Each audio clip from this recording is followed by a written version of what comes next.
What's going on, everybody? It's me, Ryan, the host of the Classic Buffalo Podcast, the podcast that lets your story be heard. We talk to everyday people just like you, listener, about their life, their passions, their pains, and their dreams, all surrounding their experience with mental health. Today, we interview Daria and Levi, the owners of the clothing company Enigmas, where we talk about fast fashion, reusing, reducing, and recycling, how to have a healthy business partner, their thoughts on mental health, and more. Hope you enjoyed today's episode, Book 62, with Daria and Levi.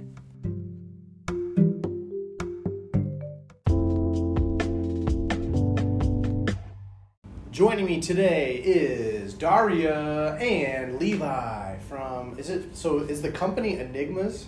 Yeah. It used to be what we did because I was concerned about like copyrights and stuff like that. I would call it Enigmas by Levi. Okay. But I don't do it by myself. I do it with my business partner, and I don't want it to be based around my identity at all. I want it to have its own identity, and I can disassociate from it if I need to, when I need to. When I need to go home, it doesn't have to be what I bring home, you know? Yeah. So it's Enigmas for sure. You didn't want to name it Levi.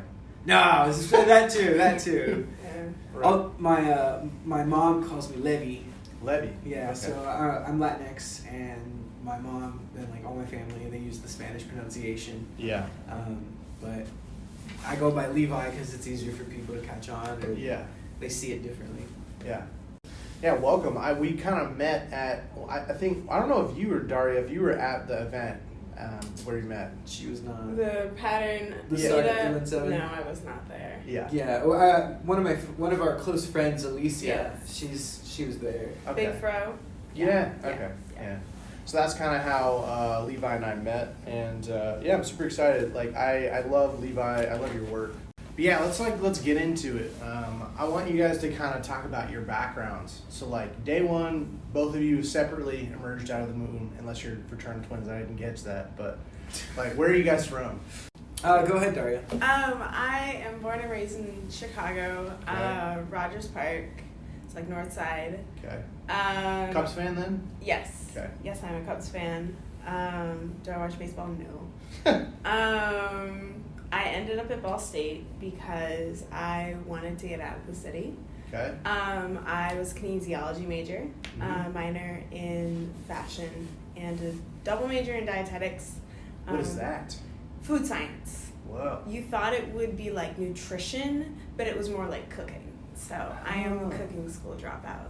Okay. Yes. So you dropped out? No, I just switched majors. But it's okay. more dramatic to say that I dropped out. It's Okay. fun. So now that I'm in the fashion program, day one of that, I was in the labs and I didn't know how to sew anything because, it's fashion. You have to learn how to sew. Yeah. No, totally was unprepared for that. And in the labs, like after hours, there's a lab assistant, and his name is Levi. So Dang. I just had to ask him everything of like, how do I do this? How do I do this? It's wrong. I know Right. that it looks wrong, but I don't know how to do it right. So you have to show me. Wow. So you were like humble since day one. Like, hey, I don't know how to do this. Can you teach me how to do this? Yeah. And Levi, you're like, I I'll got you. take that. Yeah. I'm originally from Los Angeles. Yeah. But I grew kind of like, I moved here when I was like 7 with my family, and then I went to Ball State because I'm a first generation college student, and so like, it was I was like, okay, how do I do college? I tried to figure it out. I almost went to Purdue, didn't work out, and then I ended up going to Ball State because I heard from my advisor at Ivy Tech about the fashion program, and that's what I wanted to study. Yeah. That's absolutely what I wanted to study, and that's what I was gonna. And then I ended up at Ball State, and eventually I got a position as a lab assistant. And basically, a lab assistant keeps the lab clean. Is supposed to take care of all the equipment, and they're actually not supposed to help students. They're not supposed to help students, but I did. Yeah. Breaking the rules of day one. Day one, I know. For the sake of the brand. I'm for the sake of the knowledge. profession. Yep. But I met Daria there. I think it was I had known Daria because I was president of Fashion Design Society. Whoa, okay. And that's a Ball State kind of club. Yeah. And Daria sort of was interacting with us at the time, and then later on she started having classes where she needed to sew. So she would come to lab and she would spend a long time in lab, and she watched me develop my studio collection. Yeah.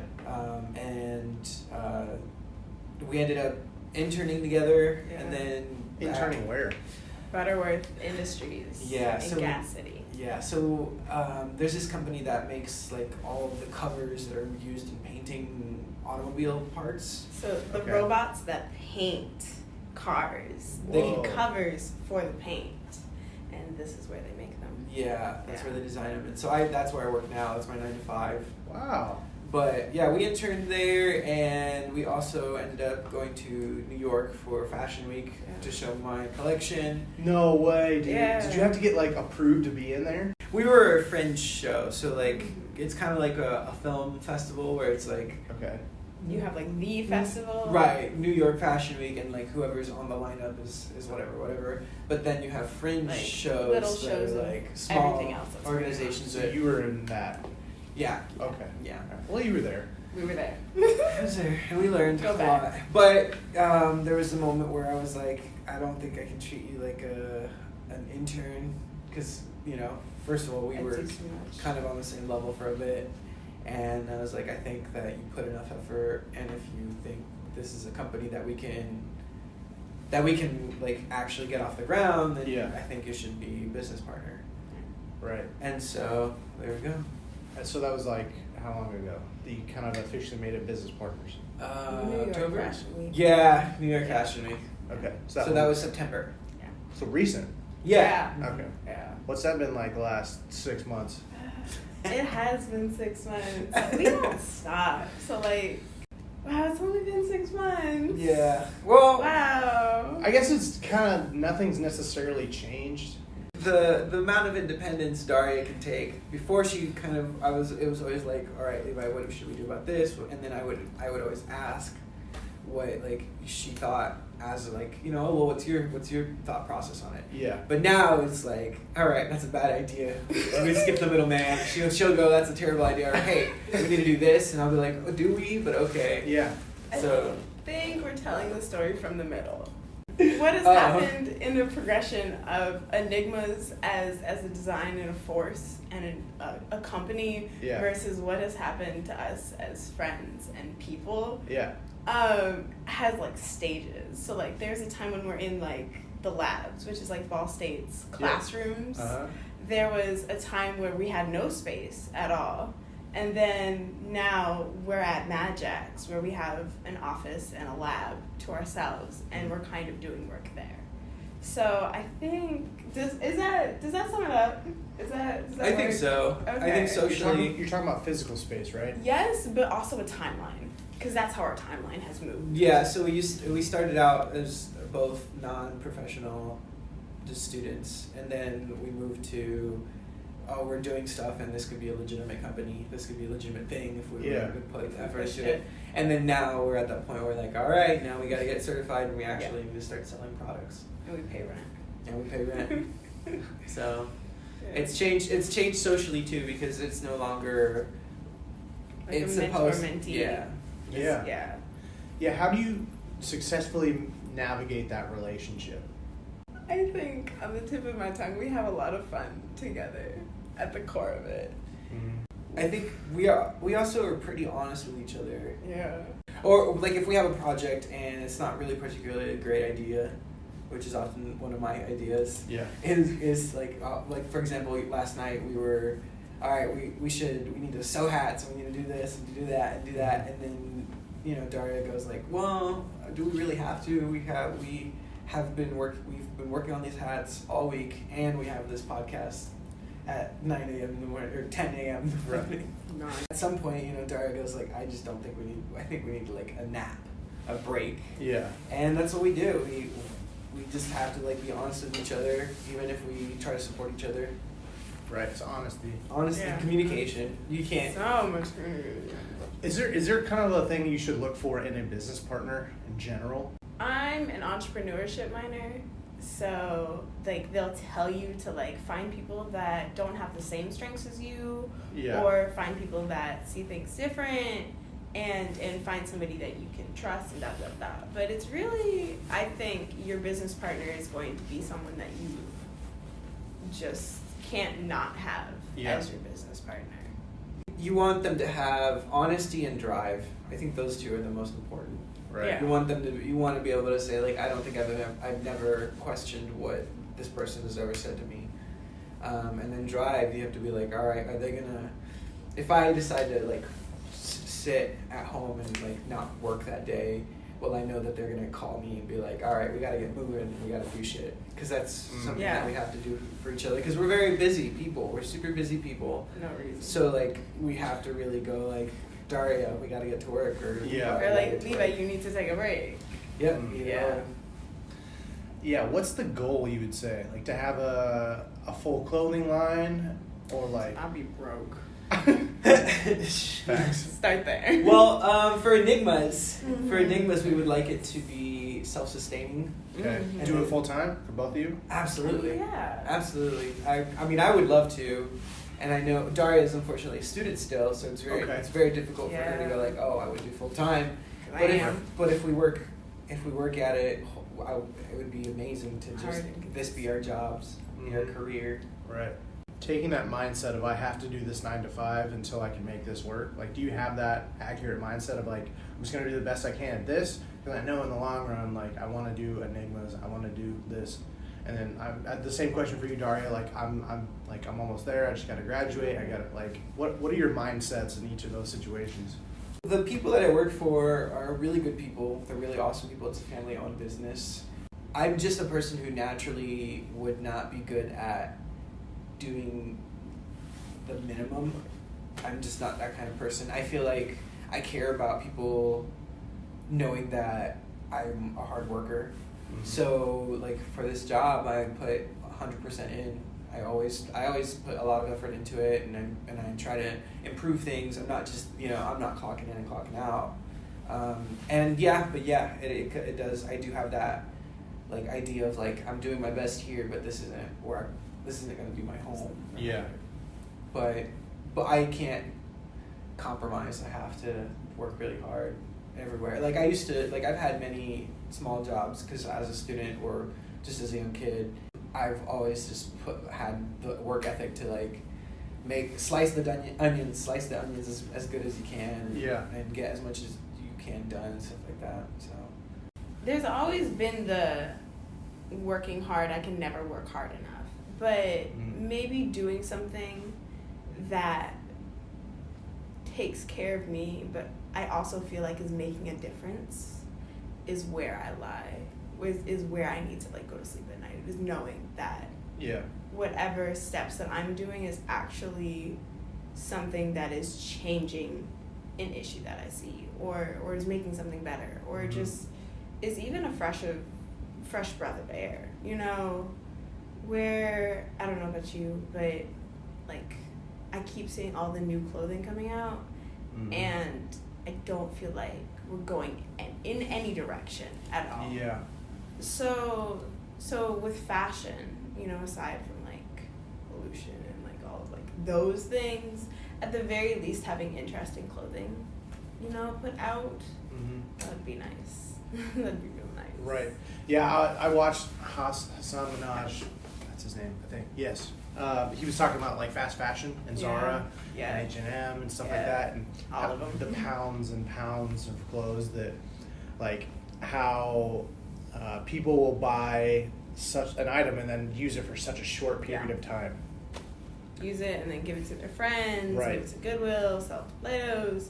Yeah. What is your approach to that answer of sustainability and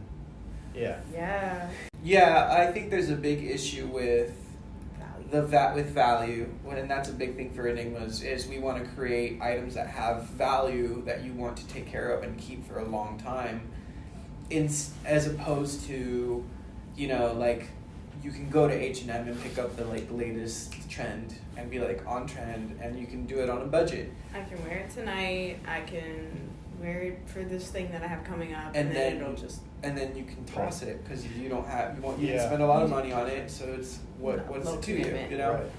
Unfortunately, I feel that with like the death of the department store, we are improving in terms of how people are consuming clothing, but I think we have a long way to go. Right. So it's for us, it's very much like, okay, well, how do we keep people from throwing away stuff? Yes, recycling is cool and like use it like recycling textiles. Once you're done. But that's at the end of the life cycle. So we want to improve the life cycle itself by creating products that people go, I want to take care of this. I want to give this to my son 20 years from now. Yeah. At the very beginning, creating an item that lasts. Yes. At the beginning. At the very least, because what I learned in the sewing labs is that there's a way to do it that's fast and gets the job done. Yeah. And then there's the correct way to do it.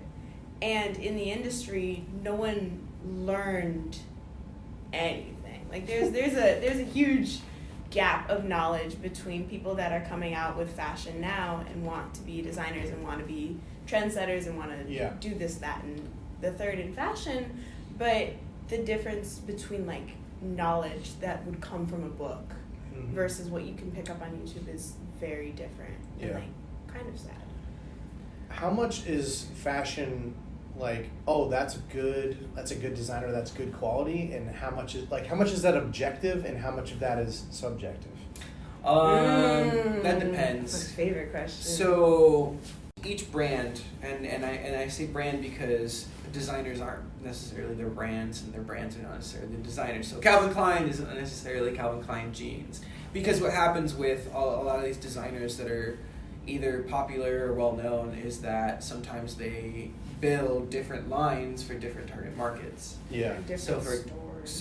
So we look at Marc Jacobs or Michael Kors. You'll have a brand that sells the product that you get at Marshall's that goes straight to Marshall's actually. Okay. And then you have the product that is like the Macy's. Macy's, the next Two step different up. Michael Kors. And then after that, you have a Michael Kors that's like you can only get from the website or whatever because it's, and each one of those is priced differently and made who knows where, right, for a different consumer, but it falls under that name because of that brand power. Yeah. And the reach and the resources to produce it. Shoes, I think shoes are a better example where like a brand, let's say Nike's going to get their shoes made in 17 different locations around the globe. And we're talking about countries. We're not talking about factories. So each one of those Nike's pairs of shoes are not the same. They're not the same. They just fall under a certain brand, and like somebody's controlling the quality of that. But you'd be surprised how quickly that quality expands on a spectrum of like high. You can't pay attention to it. In the case of one shoe, like the swoosh comes from China, the sole comes from Cambodia. Is it sort of like different parts of the shoe? That too, yeah. So Franken shoes, Franken products have and the way that each country handles the labeling is different too. So if we finish a pair of shoes, if we take it from Italy and you bring it down to the U.S., the U.S. might go, oh, we finished it in the U.S., so it's made in the U.S. Or it could be another direction where it's like, well, it's 50%. It's 50% Italian. It's 10% American. Yes. I have a really important question on that. So, is there like an industry standard that like, let's say if it's made in USA, it has to have been made in like 50% of the shoe, like of the product, or is it as long as the last step is in the USA? I think it's depending on the product. Okay. So for clothing, I think it needs to be percentage, like the materials and all that stuff. Okay. As far as do you know if there's a percentage? Like, is it 75% or Not off the top of my head. No. Okay. The scarier thing is I don't feel like there's a cross-country standard on anything, which just makes everything reckless, because when you think about the transportation that it took to have the fabric made in Italy and then sewn in China and then have the labels put on it in the U.S., right? That's a whole different bucket of Yeah, and it really is cost, dependent. Quality. It is really dependent on the product, and as far as the research that we've done, we haven't found the actual percentage for clothing.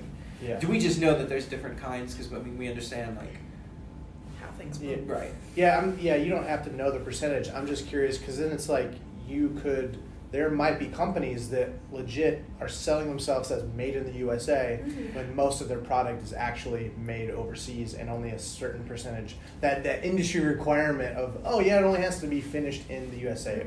I didn't know if that was a thing because I feel like that's like almost, I don't know. Yeah, I just wanted to go somewhere. Yeah, with it doesn't have as much power as you think it does. Or hope it does. Yeah, because the consumer, honestly, the American consumer doesn't really. Most consumers. Unless the brand is very specifically made in the U.S. That's their whole core branding.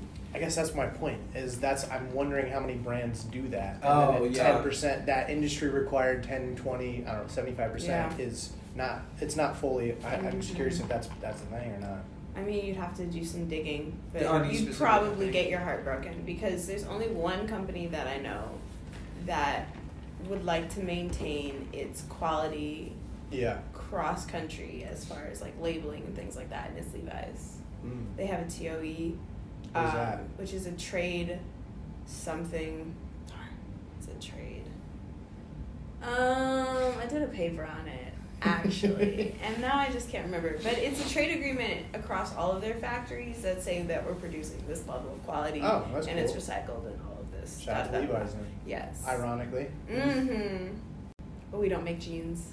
Yeah. We use denim. Yet. Don't make jeans yet. Do you want to get into jeans? Not at all. Oh, See, really? well, denim. Sucks. Yeah, denim. A lot of brands that make their private label tend to have a whole denim division, because you might have knitwear, outerwear, menswear, women's wear, juniors, and then you have denim. Denim has its own. Gap. Okay. Yeah, they have their own division because the amount of attention to detail for denim can be very daunting. Yeah. You have to understand stretch and you have to understand product finishing because the way denim is supposed to be finished is different from the way you finish other garments. Most garments. Huh. But yeah, so I don't see myself, at least not for now, constantly worrying about making more and more product as opposed to making product that we like, that we think is viable. Right. We're trying to stick to capsules, not only because it's expensive to go bigger, but also because it we don't want to oversaturate the marketplace with more and more stuff when we can make really solid threes. Things in threes. We like to design in threes a lot. Why?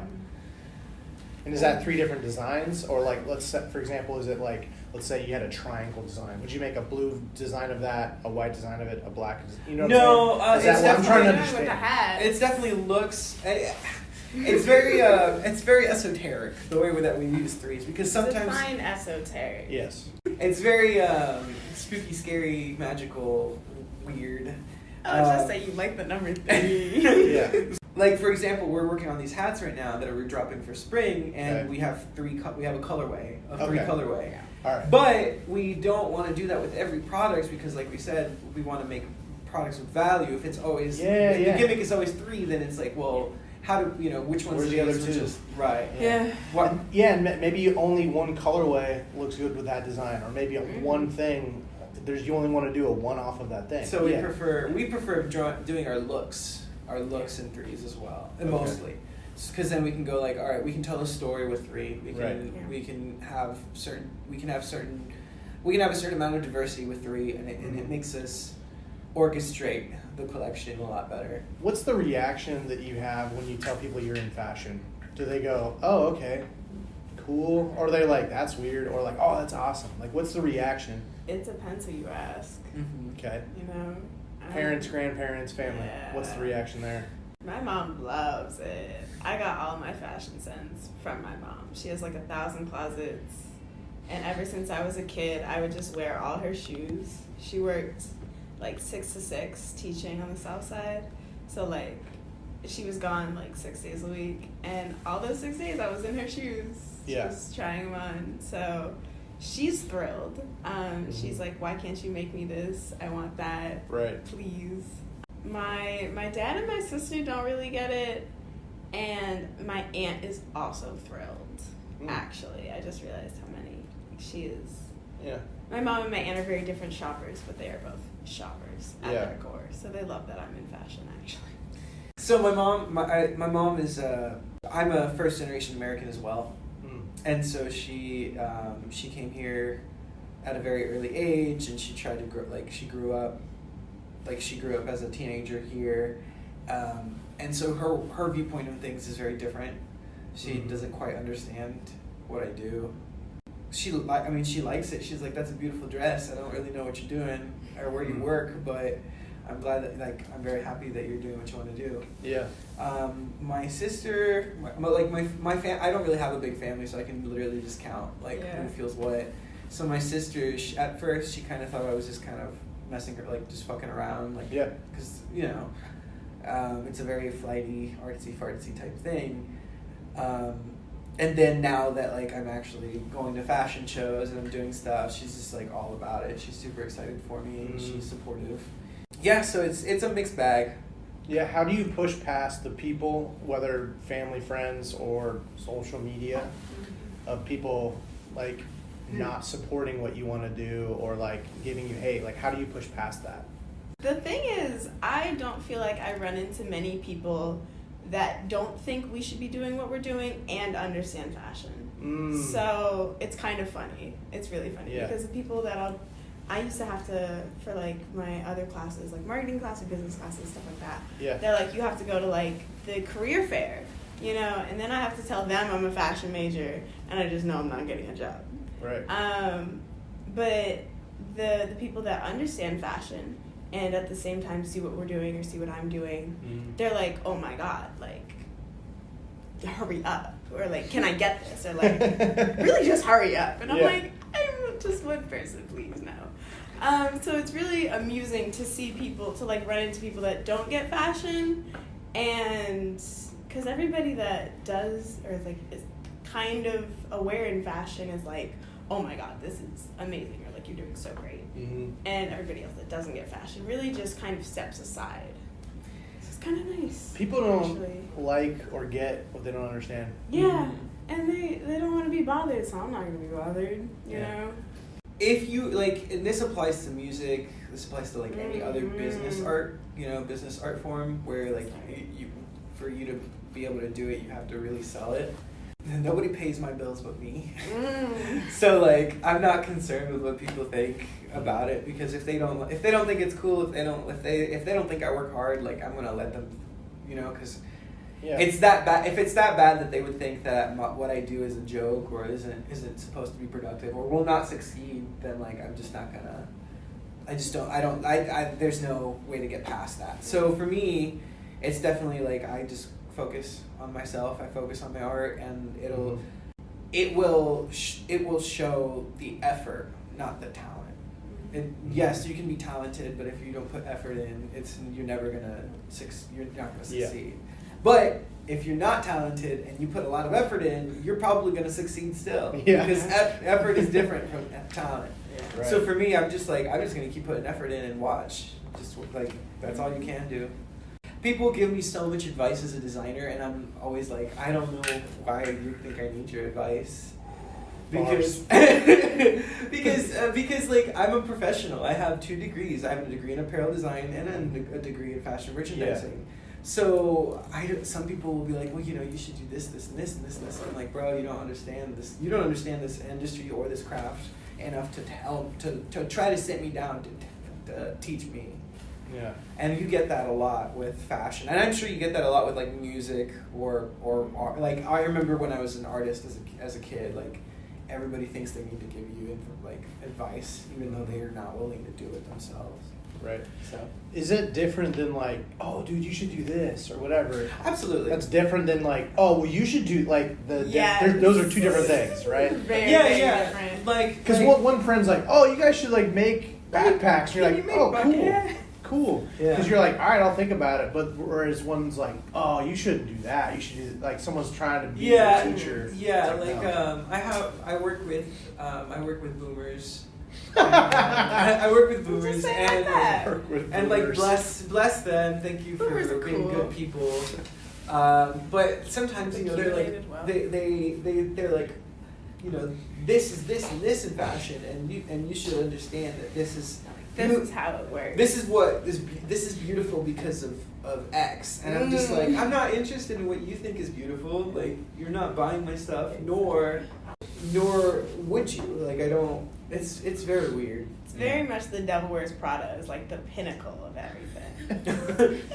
Is that your all-time favorite movie? I hate that movie. I like shoes. I hate that movie.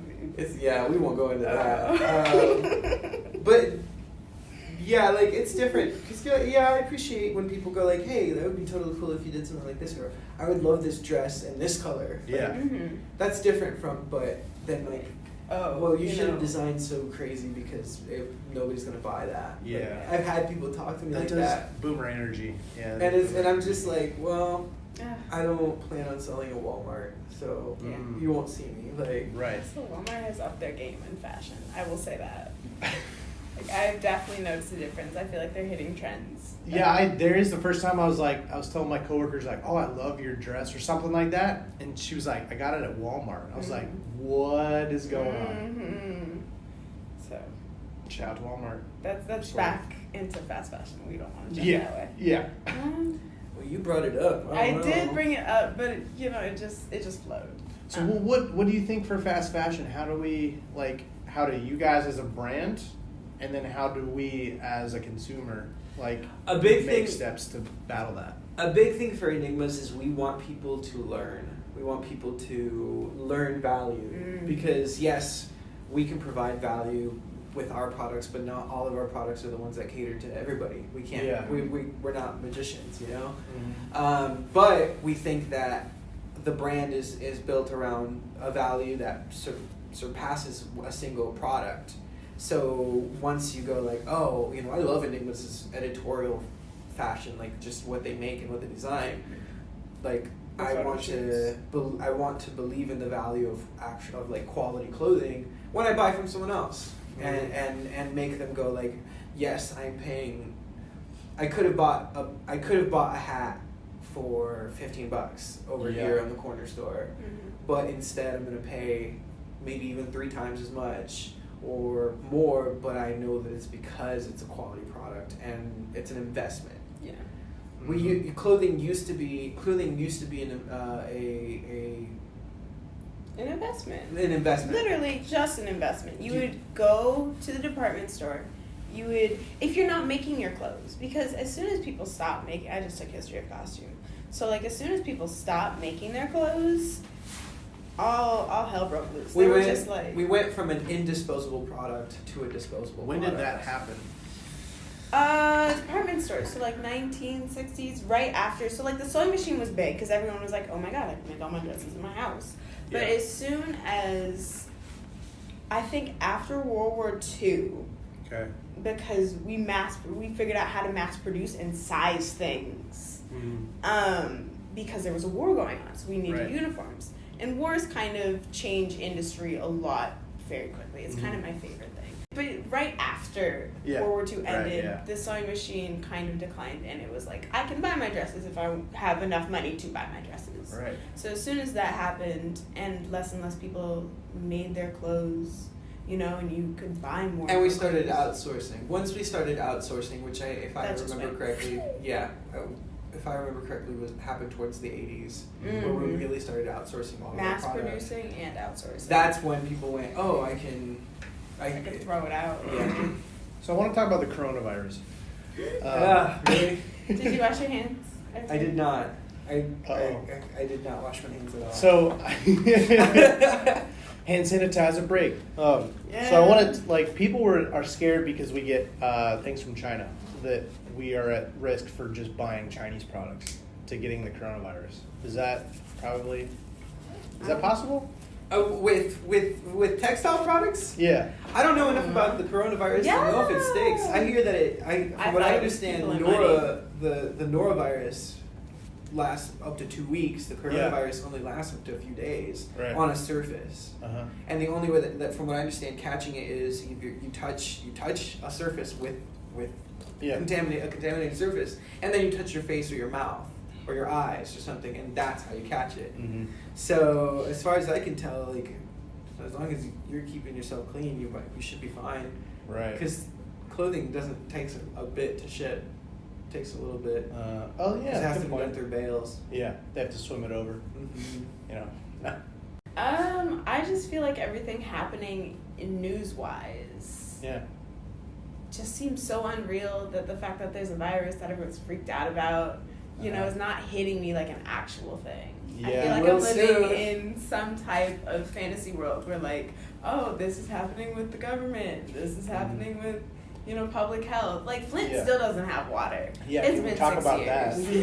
That. That's still nuts. It's 6 and we forget years. about it. We forget about everything. There's actual human suffering going on. Yeah. And, like, not just here, because the coronavirus is, like, we're not sending aid to China. We're like, oh my God, they're going to get us sick.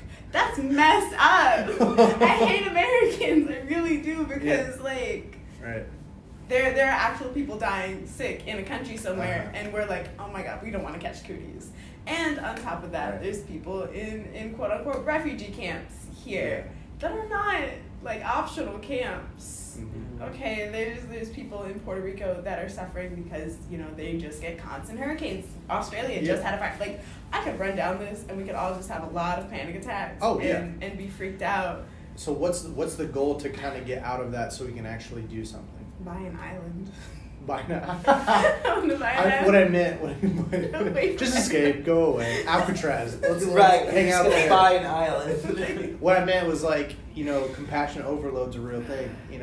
Because of media, we hear about every single terrible and sometimes good thing, but we forget about the injustice in our own city, in Indianapolis, in Muncie, and so, like, what our neighbors, helping our neighbors, Understanding what's going on in your realm is not more prevalent, but it should be at least a little bit more prevalent compared to the 50 things that are happening like every hour around the world. Because the only reason we know these things are happening is because it's part of the media. It doesn't necessarily affect us, and more importantly, we can't change it necessarily because we're across the globe. Mm-hmm. So I think it's important to go, like, well, what can I do locally? What can I do locally to improve my life and improve my environment?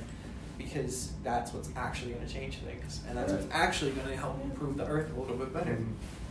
Yeah, that's why I think it's really cool with the sustainable clothing with you guys. Is like, if that's your thing, you're like, that's how I'm, like, practically impacting the planet in a good way. Like, it's not like I don't care about XYZ issue that you just told me about. It's just that, and then not that you can only care about clothing, but, like, that if that's, you're able to say, I'm trying to stay in my lane here and, like, make a real big difference to make sustainable clothing for people. Well, and that's the thing, it's like, it was Amandi Presents, which is a really solid podcast on the fashion industry, and somebody goes, we cannot create sustainable fashion until sustainability is no longer a marketing point. Oh yeah. So for us, we're not interested in that being part of our brand. Yeah. In terms of, like, what we're doing. Right. We know we're creating sustainable product because we care and it's the standard. As opposed to, hey guys, like, this is, we won't fall apart. Yay. We're a sustainable brand. You should totally buy from us because we're a sustainable brand. Mm-hmm. That's not what we're interested in at all, because that should just be natural. And people will buy something just because of that, not because it looks cool. Right, right. And it's just like, we would rather just go, look, if you like the product, cool. And just so you know, we try to use as much material as we can. We try to buy our products from locations that are not just creating junk, like, are not just creating trash, or we try to, our sources are as sustainable as we can try to get them to be. Yeah. But that separates us from, like, Stella McCartney. like the brands that are like, we're sustainable, we're super sustainable, so eco-friendly, eco-friendly. super eco-friendly. Tom's. Yeah, so like, yeah, That that's not doesn't- us. I don't think it makes the consumer use your product sustainably. You Mhm. know, there's plenty of things that like I just bought, you know, those like poofs, those shower poofs. Yeah. It was like recycled plastic, but that didn't mean when I was done using it that I recycled it, you know, which I should have. Plus, you're I'm- still I'm a making, bad yeah, guy, it's still too. just making It's more. still making more plastic. Everybody focuses on the like last R of the 3 R's, you know, reduce, reduce, recycle. Okay. Like nobody's reducing, nobody's reducing, and nobody's and like No one's very few people are reusing. reusing. Right. But everybody's like, oh, we recycle these straws, like cool. And that's kind of interesting because I'm from Chicago where we have blue recycling bins right next to our trash cans everywhere in the right. city. But like in Muncie, you don't see them often. You have to go to the library to get like recycling bags. The libraries are almost never open. And like I heard a myth that someone was like, oh no, only Ball State recycles. Muncie doesn't recycle. So if you throw out your recycling at Muncie, like it won't recycle, but if you throw it out at Ball State, Point. it is. What? Wow. What? That doesn't even seem true. But I heard it, you know. Yeah. Point being back to 3 like, R's. back to yeah. Like, 3 we Rs. don't see the point in like constantly telling our consumer that we recycle fabric or we do this with fabric because we know we're still making more product. Yeah. We just have to go, oh, we're only making small runs. We make custom pieces. We want you to think Love carefully things. about what you're buying, what you're keeping, and you're like what you're consuming because after this, where is this gonna go? Like after you, where is it gonna go? Yeah. So have you guys like kind of struggled with mental health at all alongside either personally or like in your circles of influence? Of course. I don't think you can move in this world without struggling with mental health Mm. because it is equal to physical health. Mm. So, you know, I feel like everyone complains about aches and pains, or at least it's just me. And and you know, at the same time, everyone is battling something. Yeah. You know, whether it just be a factor of our environments or Uh-huh. actual chemical imbalances. Like, it's hard out here. It's Mhm. really hard out here. I went to college. I had to figure it all out myself. Mm-hmm. Like my biggest reason to like, I think I look at myself now and I look at the person I was after I graduated high school, and it's so funny because they're such different people. These people that I am, where like I just didn't know how to do anything because nobody set me up, nobody prepared me, and I had to go. Well, I would like to be a fashion designer. How do I do it? And I just had to keep trying and figuring it out. And like it's taken a long time. I'm 27. I'm 27 now, and like I actually am doing what I want to do, and it's slowly getting there. But it's been a hard road for sure because I had to do it all. Like I had to figure it out all by myself. Yeah. So as an artist first, and then a businessman second, like like I've experienced like a lot of different difficulties that like have improved my art because there's Yeah. the way they were. So I don't know. Yeah. For me, it's What's your outlet? Kind of when shit hits the fan, what's your outlet? I take a bath. I take. I seriously have to. I put oils in my bath. I put salts in my bath. I put bubbles in my bath. There's rose petals.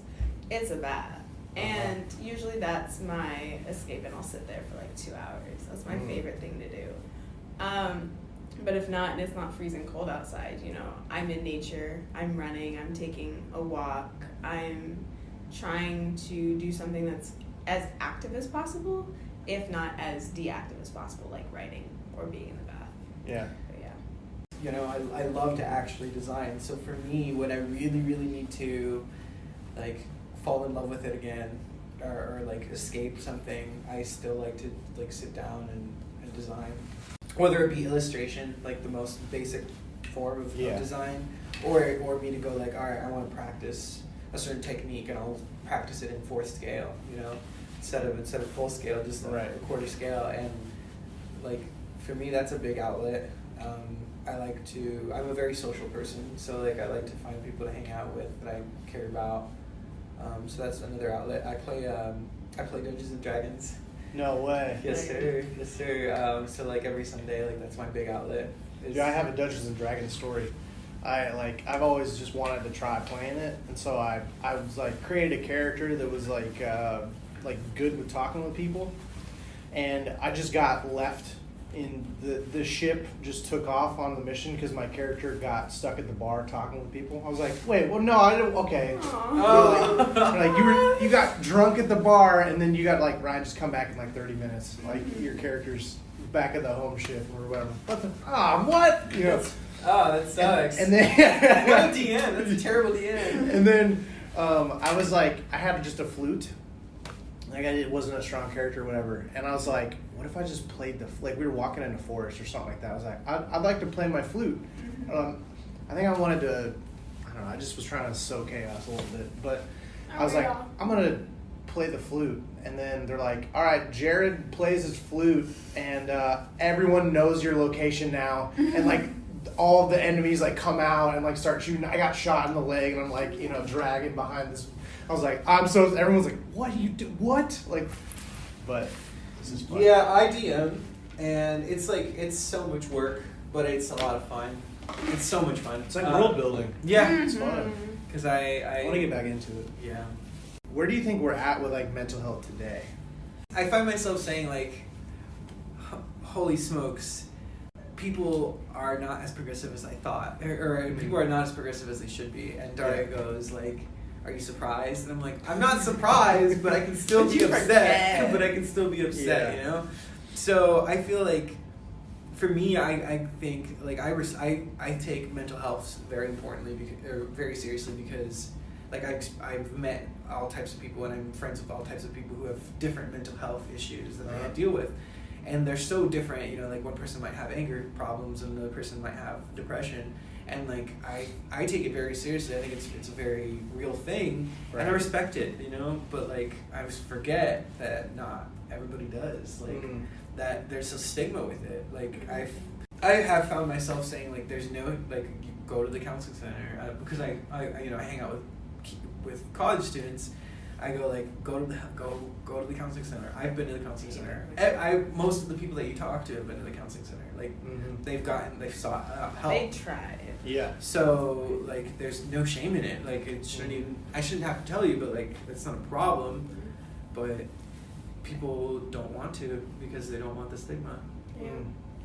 I think as creatives and businessmen, I think for us it's burnout that gets us. It's like, I feel like depression and anxiety are too common for anyone to be like, yes, I have these things, because I feel like everybody has them, honestly. Like, if we're to sit and be honest with our feelings, like, we don't get enough food, nutrients that we need. We don't get enough sunlight and vitamins and physical activity. Like, we're not taking care of ourselves as human beings. Yeah. So, of course, we're all depressed and anxious. But on top of that, as busy people, as hungry busy people, Levi and us are often facing burnout. And we're not alone, because lots of college students are, and lots of young adults are. And I feel like that's just killing us before we've even gotten started.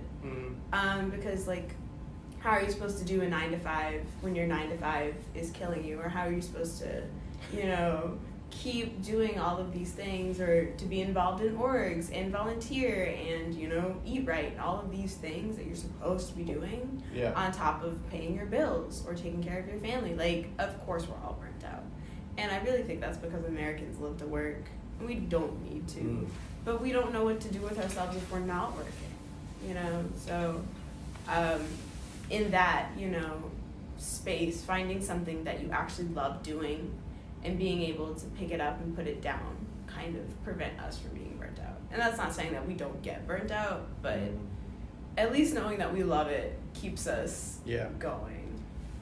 What are your thoughts on counseling? So, I mean, you said you go to counseling. Yeah. I mean, or not that you currently do, but you would encourage somebody to go to counseling. Absolutely. I encourage people to try different counselors. I encourage people to try counseling to begin with. Because like sometimes you just need to talk to somebody with honesty who like is not judging you. Yeah, is not judging you and just talk to you plainly and objectively. Because I've gone to counseling and gone like I feel this way and I think this, and they'll go like, well, don't you think that's detrimental to yourself? And you go like, yeah, it is. That's what, you know, like I make some really dumb decisions, and I'm just like, Right. well, you know, you just got to look at it from a third person perspective. Yeah. So I think it's important. I think it's crucial. I think that it's hard to get to. I wish it wasn't so hard to get to. Yeah. And then Yeah. most colleges do offer some Counseling cheap or center. free counseling. Yeah, Ball State offers free counseling. Overbooked to They are the very, very much overbooked all the time. Yeah. So it's very understandable that that's happening in other places Yeah. that don't like try to put an emphasis on mental health. Because Ball State tries, it really does try to like present itself and go like, mental health is important, diversity is important. Really? Whether or not they do it well, Yeah. but at least they're trying. Intention and execution are two different Yeah. things. So different. I think with counseling, I wish there was a space for people to be like, I'm in a crisis right now, aside from hotlines, because hotlines are so helpful. But if there was like a brick and mortar counseling center and you walk in and you're like, hey, I have an hour right now, I need somebody to talk to, you know, because... Did you tell her my idea? Oh, is this yours? Yeah. Oh, there was a quote unquote what we call Surprise! Yeah, it's so important though. That's what I want to create. Yeah. What's the best thing someone can do when they're going through something? Take care of themselves. Not feel guilty about it. Because I know, like, the people that I work with and the people that I am, like, stopping is like the Antichrist. You would do anything to avoid. Be good to yourself, I think. Yeah. Be good to yourself, because Treat yourself. Mm-hmm. But like, when people say treat yourself, there's a difference between a face mask and actually taking care of yourself. Yeah, because taking care of yourself is going, all right, I need to budget my money for the month. Yeah. Or I need to Buy take groceries. a bubble bath. I need to get groceries, and I need to Yeah. not buy just I need to pizzas, eat. you know? Yeah. There's a lot of taking care of yourself that's a responsibility based, but it's for your good. It's Your well-being, you know. Yeah. Actually going to the gym and doing the exercises that you say you're gonna is Going, maybe this is not a good time to have a third burger, you know? That's taking care of First you two yourself. are eat alright. all these Klondikes. I was reading this blog that was like, if you ever want to be successful in like your home life, be the parent that you need to hear. And I started making chore charts. It was actually really awesome. Chore charts. Yeah, so I'd be like, did I shower? Did I brush my teeth? And then I'd have slots for every day of the week, and I'd check it off. Worked out pretty nicely. But like, that's what you do when you're kind of crawling out of that like dark space that you really don't want to be in. And having been in and out of that box a lot, I think what you have to do sometimes is while you're taking care of yourself, you have to be like, okay, you have to do it now, you know, or like, I know you don't want to, but you need to do your laundry and you need to put your sheets back on your bed. And like, having a balance between being hard and soft, even in your own space. Both of them for your own good. Both of them for your own good is something that no one ever tells you. You know, you're like, what do you mean I have to eat 3 times a day? What would your advice be for someone who wants to get into fashion, either start their own brand or just be in the industry? You know, someone who's you, but a few years before. Read a book. Read a book. There's so much stuff on. Also now, the resources available now on fashion history, on industry knowledge, Fashion shows. is so much more than it used to be. Like there's like, you can go on YouTube now and go like Mason Margiela, who are they? And you would find essays on Margiela and why they are influential to the fashion show today and to the actual like luxury goods, the industry today. And it's just like, back in the day, we didn't have that. Like, we didn't have that. We got the internet. We had internet. But we just got it. And like before then, forget it. Like only like a few people knew what was going on in the industry. So you need to understand. You can't. It's an art form, and like all art forms, you have to.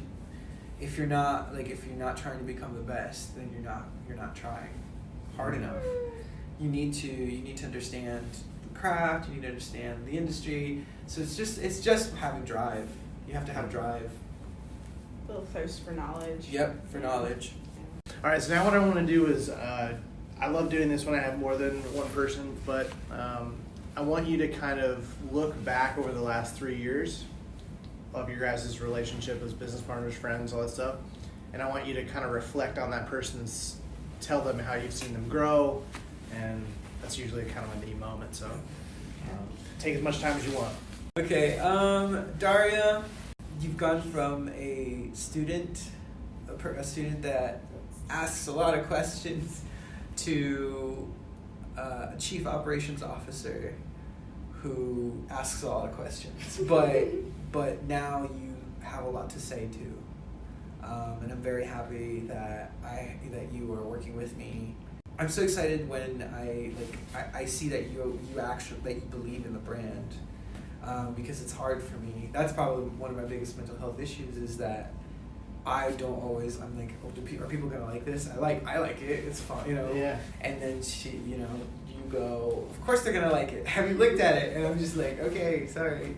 And that energy that you bring to the table has only gotten better and bigger, and it makes me feel like a tough bitch. And because now we're a group of tough bitches. I'm very sure we are. So. Oof. I'm glad to see you grow.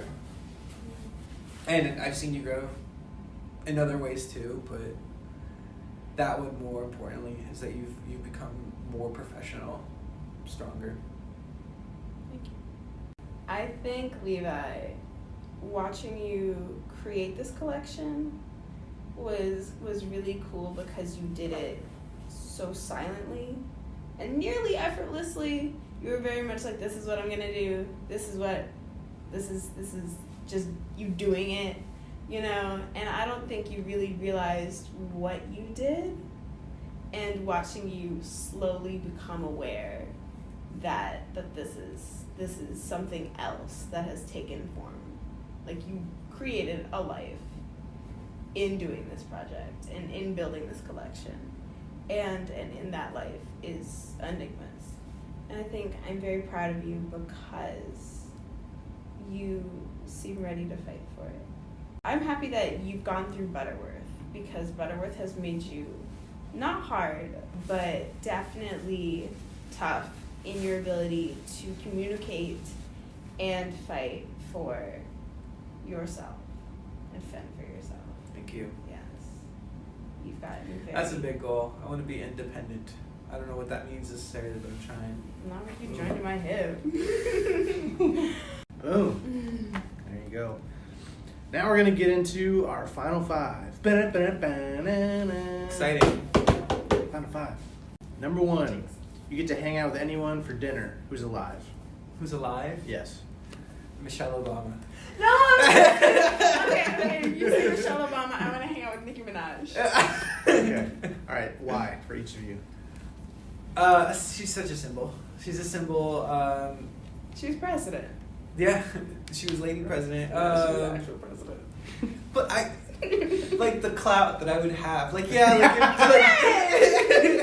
like if you go like, yeah, I met Michelle Obama. Yeah, you go, you bring it up at dinner, and people are like, you met Michelle Obama? Like, it doesn't matter. Like, even if you're not particular, if you don't particularly like the Obamas, fine, but you're gonna be like, oh, okay, I guess that is pretty cool. Yeah. The reason why I would want to meet Michelle Obama and have dinner with her or Nicki Minaj is to understand that these are not only symbols, but they are human beings. So I want to know how they have cultivated not only an image and a brand, but a life, because they've been doing this for 20, 30 years. Mm-hmm. So I need to know what they've been doing. Yeah. And like what they eat and like, speaking of which, where do you guys go to eat? We are very picky eaters, and we're also trying to be very clean eaters. Okay. Considering our weird lifestyle and schedule. So like us eating things is really funny because it's we're always getting food together, and it's usually like Rally's or Subway or Jimmy John's or McDonald's breakfast or lots of Starbucks. There's so much Starbucks involved. So I would Let's say gift card. I would let Michelle Obama pick. Okay. And then she goes, "You pick." Ah. I'd be like, but I no, said no, it no, no, first. no, no, no. That, you know what I mean? Like Yeah. easy. Anyway. Delegate. All right, Popeyes it is. God, that was stressful. What's one of your favorite things you've ever bought? Favorite What thing. about your backpack? You got a cool backpack. Thank you. I got Hey. this for $12. I'll take my I Ever. have a really big I backpack. hate this backpack. I have a huge backpack that has like a lunchbox inside it that you can pull out, and it's got all these pockets and Pockets. I survive off of that thing. Yeah, there we go. My 6-pack bag. It's got an embossed abdomen on the back. It's really silly. I'm just going to take a stab and say all the Steve Maddens that I've ever spent money on, because I own lots of Steve Madden shoes. Okay. All right. Mostly heels. Boom. The conspiracy theory that you actually believe.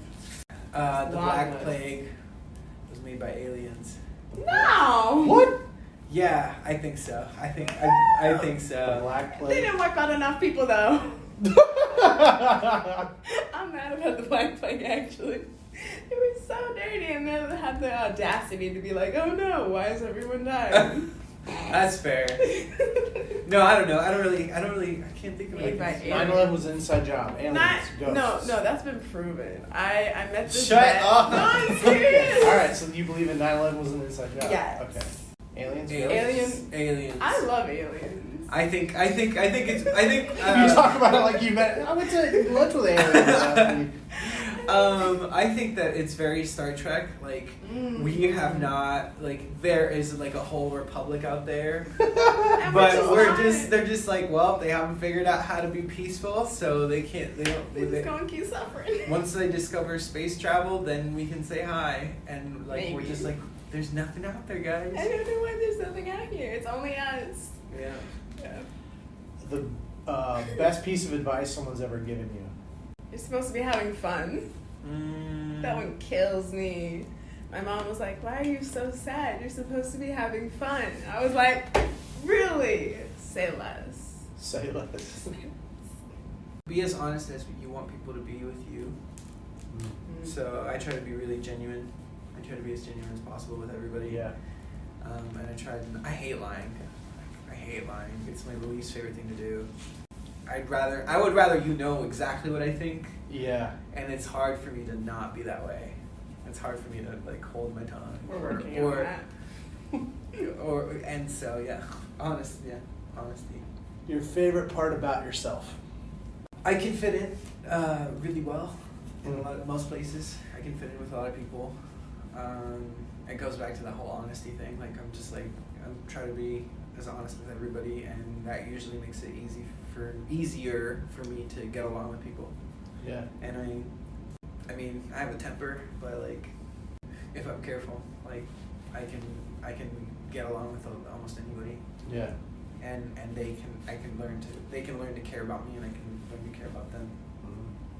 I feel like I have a bite to me.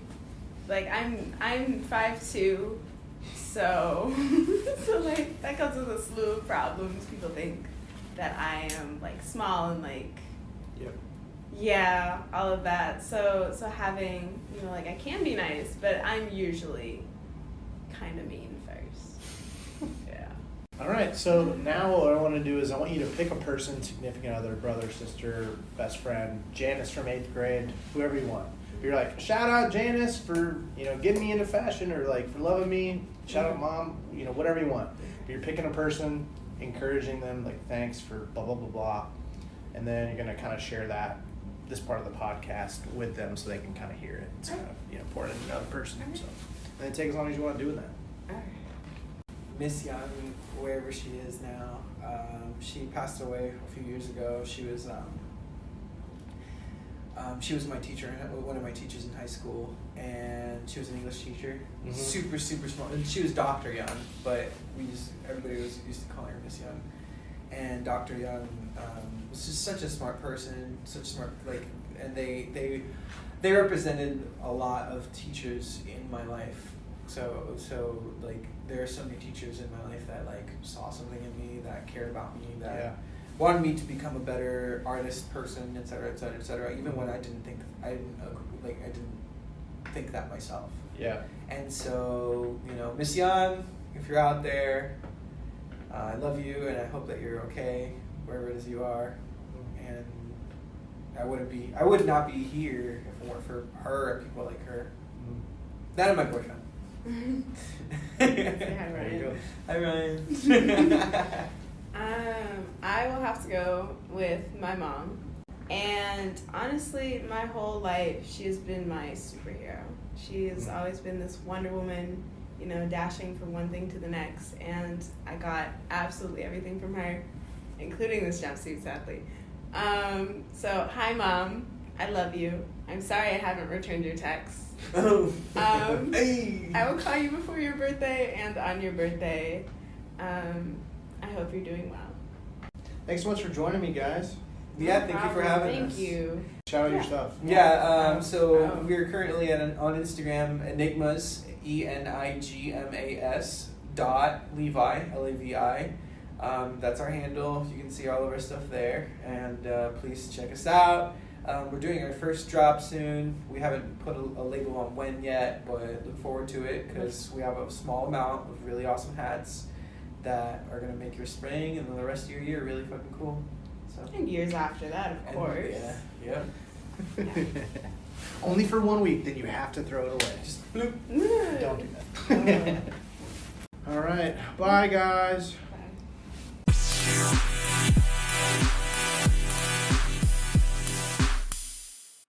Hey everybody, this is Ryan from the Classic Buffalo Podcast. Wanted to take a second to talk about Anchor, how I'm actually making this podcast happen. Super happy that I'm partnering with them. So, Anchor is actually the easiest way to make a podcast. I've done my research. This is basically the best way. I promise. It's going to give you everything you need in one place for free, which is the best part. It's going to have tools, so you don't really need a fancy schmancy recording guy. Anchor's going to be helping you out there, and then they're going to distribute the podcast everywhere to Spotify, Apple Podcasts, Google, everything. And then you can also make money with basically no minimum listenership, which is kind of rare. So hop on Anchor as soon as you can. Thanks.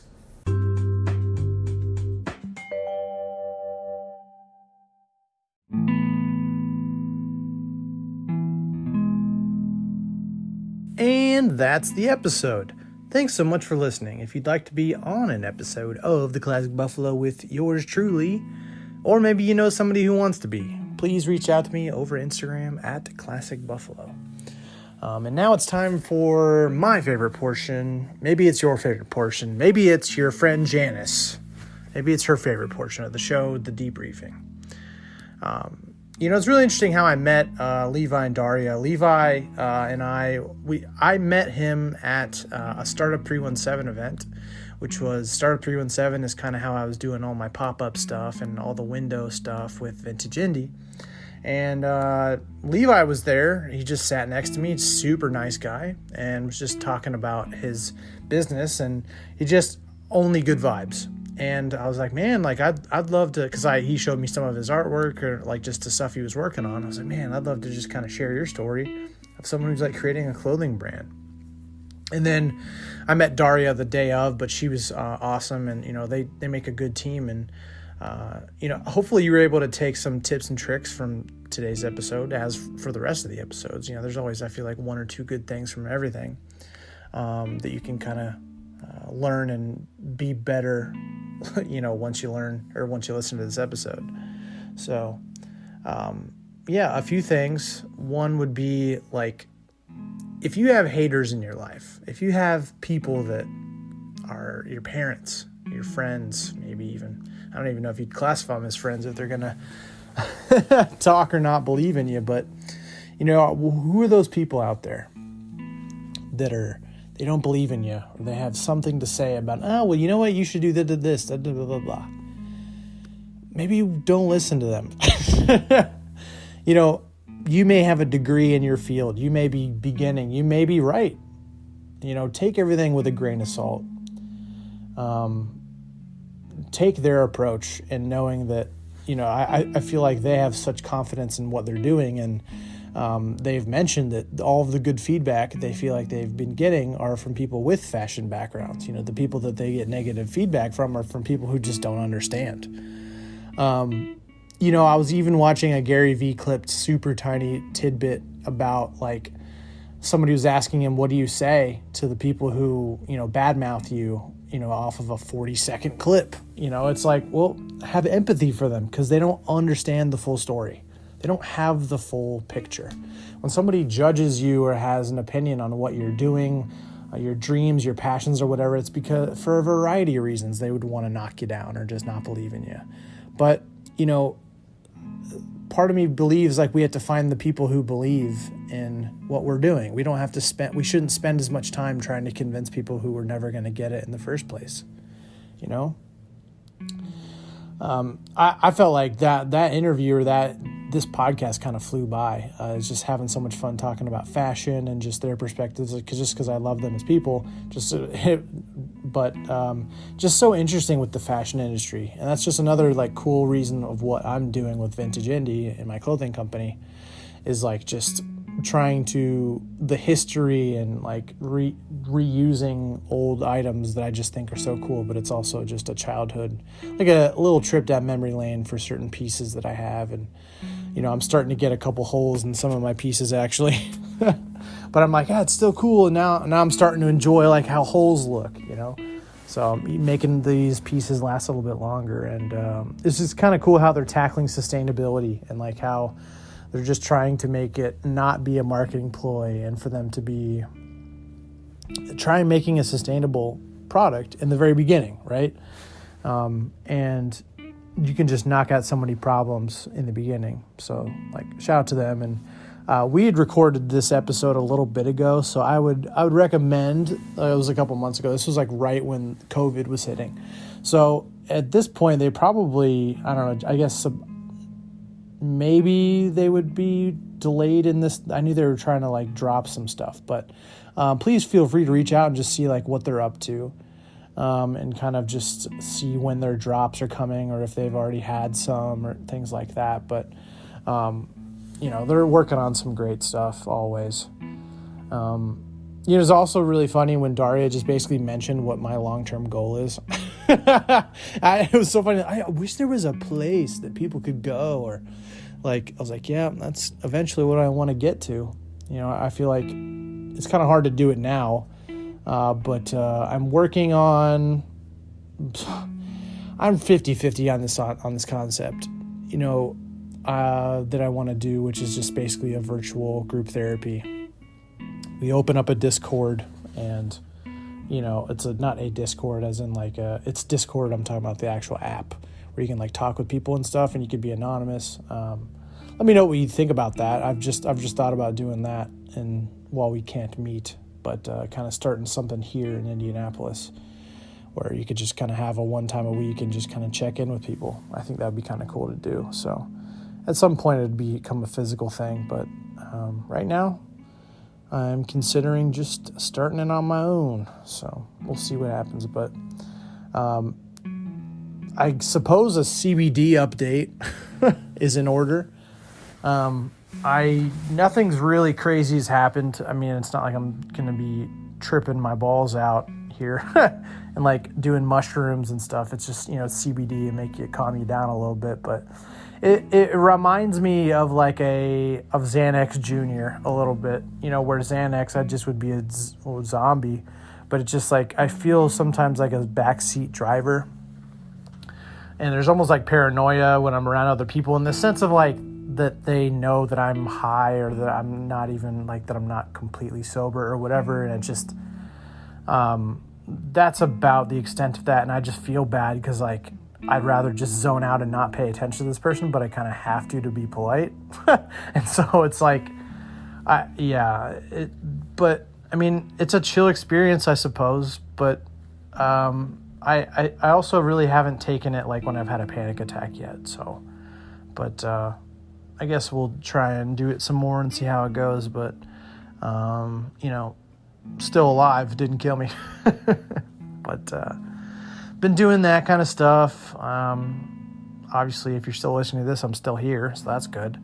Writing my story is just making more progress on that, and just doing a timeline of writing my story, so that eventually I can share it with you guys and kind of just go from A to Z, kind of share my story, and kind of probably just do a series with that. I think I've mentioned that before, but yeah, everything with George Floyd's been going on, all of the protests, all of the, just the looting, the rioting, the peaceful protests. There's all this good and bad stuff going on. I would encourage you, if you haven't already, to go do a peaceful protest. You don't have to be there till you get arrested, but if you can protest or just show up for an hour or 30 minutes in your local city, if you can donate money to bail out places, the NAACP, Reclaim the Block is a good one. Like Black Lives Matter, kind of hop on one of those trains and just give, or just at least be posting about some of the peaceful protesting. I think today or yesterday, the Minneapolis defunded the police system, so that's crazy. That's going on. But we're just in the middle of it, and not only that, but the COVID-19 stuff's still a thing. So, as Ryan, as me, and as Classic Buffalo, we are on the side of Black Lives Matter, equal rights.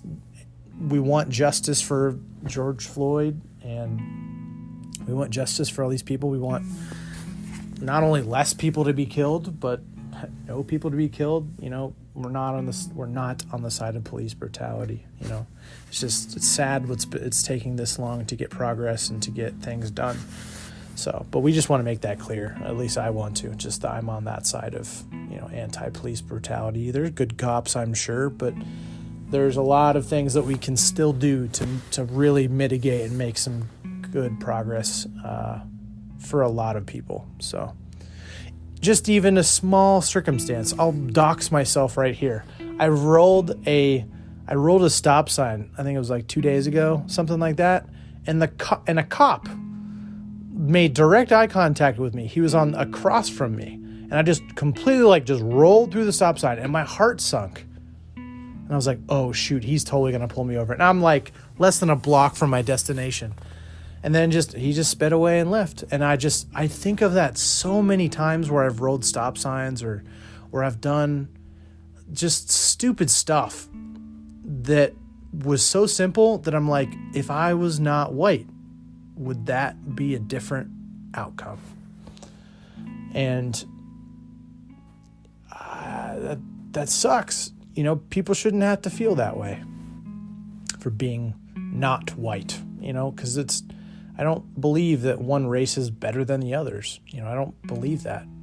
But there's systems in place that give me privileges that I need to acknowledge and to use them for good. I'm trying to explain this right, but I need to use the privileges I have, I suppose, and just actively advocate for equal rights, advocate for, just to use it in the best way I can, I suppose, and to not weaponize it in a bad way. Hopefully that came out right. You guys who know my heart, you know my heart. We have to acknowledge that it exists. We have to acknowledge that by being a white American male, there are things that I could do and get away with. And I either need, I don't know, I'm trying to figure out how to explain this. But, just acknowledging it and advocating. I'm trying to figure out what the right words are, but yeah. I'm here with you guys. I'm here with you, whether you are white, black, blue, green, or rainbow colored, or whatever your religious beliefs or sexual beliefs, or whether you think DC's better than Marvel or Marvel, whatever. I am here for you. However you come, I would love to have you on my podcast and to be your friend, and I will not judge you for what you look like, for who you are, for what you do. You are good enough. Boom. That's my answer. And that's the way we should be treated. So, until next time, it's been your boy, Ryan. I will talk to you soon, I suppose. Yeah, we're going to be back with another episode at least next week. If not, another one this week, maybe. We'll see. Bye, guys.